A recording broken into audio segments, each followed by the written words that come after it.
Since December 2018, China's biggest company, Huawei, has been rocked by political and legal turmoil. Huawei, a company that a lot of Americans may not have even heard about until just recently. The FBI is investigating Huawei's dealings with this tiny Chicago area startup. Huawei can create a backdoor to China. The Trump administration has been on a campaign to block Huawei from selling equipment for 5G networks in the US and to allies abroad, claiming the company poses a national security threat. Speak to the company's customers and they paint a different picture. To them, Huawei makes reliable, affordable equipment without equal. This is the story of how Huawei went from a small-time parts reseller to the homegrown tech giant China always hoped for and the West always feared.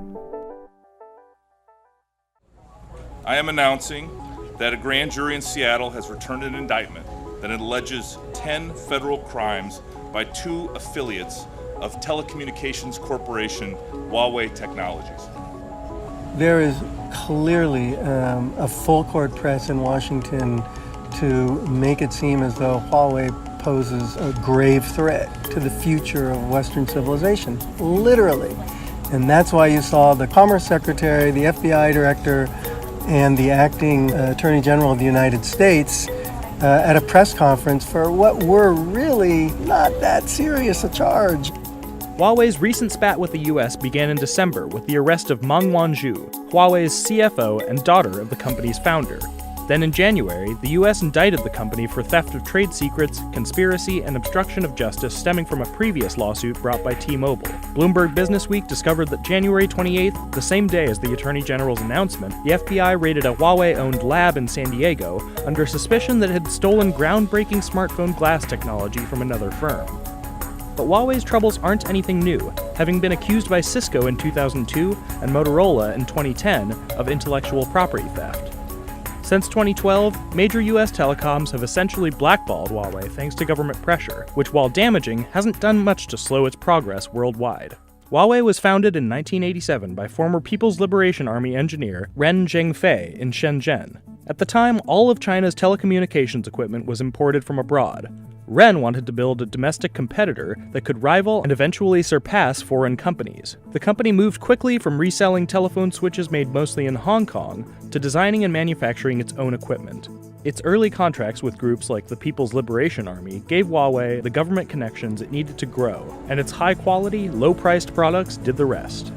They're really good at what they do. They build very sophisticated devices that power wireless systems and cellular systems and telecom and the sort of backbone of the internet, the networking environment, and they do it at a much lower price point.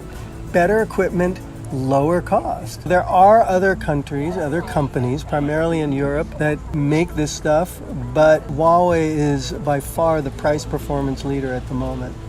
By 2012, Huawei had become the biggest telecoms equipment maker in the world, and in 2018 it overtook Apple as the second biggest smartphone manufacturer.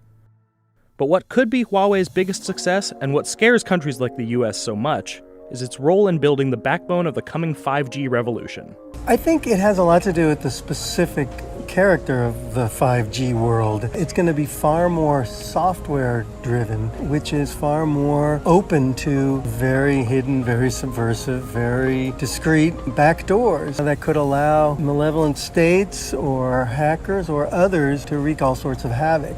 To this end, Congress has enacted a ban on government agencies and contractors purchasing Huawei equipment. Ren Zhengfei and Huawei have always maintained that the business is employee-owned, and they would not cooperate with any interference from China's government. US officials like to point out that they may not have to cooperate.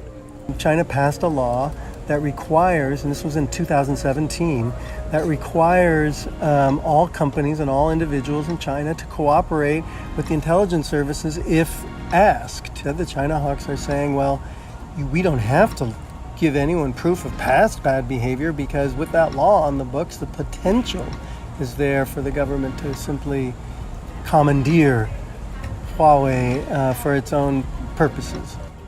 5G tech will be far more prevalent in daily life than anything we're used to now, and the country that controls or builds 5G will simply have more influence than they used to on a global scale. So China's long-hoped-for tech giant has finally arrived. What remains to be seen is how much more of the world Huawei can conquer, and if the US can slow it down.